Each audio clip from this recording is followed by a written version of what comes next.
Welcome to our channel. Today we how to withdraw from QuickBooks Payments to your bank account, complete guide step by step clearly. Open QuickBooks and log in to your account.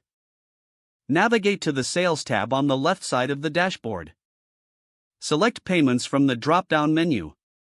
Locate and click on the Withdraw option, usually found in the right corner. Choose your QuickBooks Payments account from the list if you manage multiple accounts. Enter the amount you wish to withdraw. Select your bank account from the drop-down list where you want the funds to go. Review the transaction details to ensure everything is correct. Click on the Withdraw button to initiate the transfer.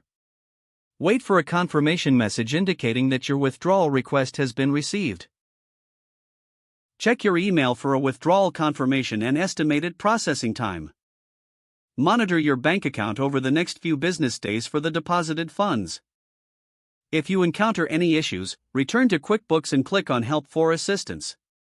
You can also check the transaction history for updates on your withdrawal status. If the page does not load, refresh the browser or try again in a private or incognito window. Make sure you are using the correct email address, then retype it carefully to avoid small typos. If your password is not accepted, use the Reset option and create a new strong password you can remember. Check your spam folder for verification or security emails, then complete any requested confirmation steps.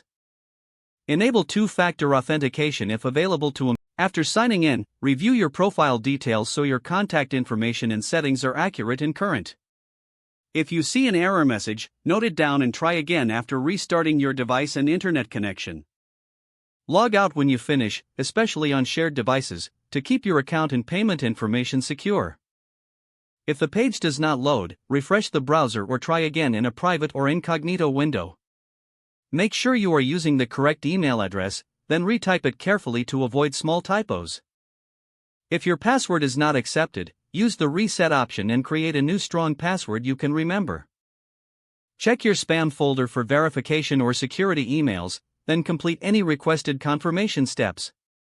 Enable two-factor authentication if available to improve account security and reduce unauthorized access risk. After signing in, review your profile details so your contact information and settings are accurate and current. Don't forget to like this video and subscribe to our channel for more step-by-step tech guides.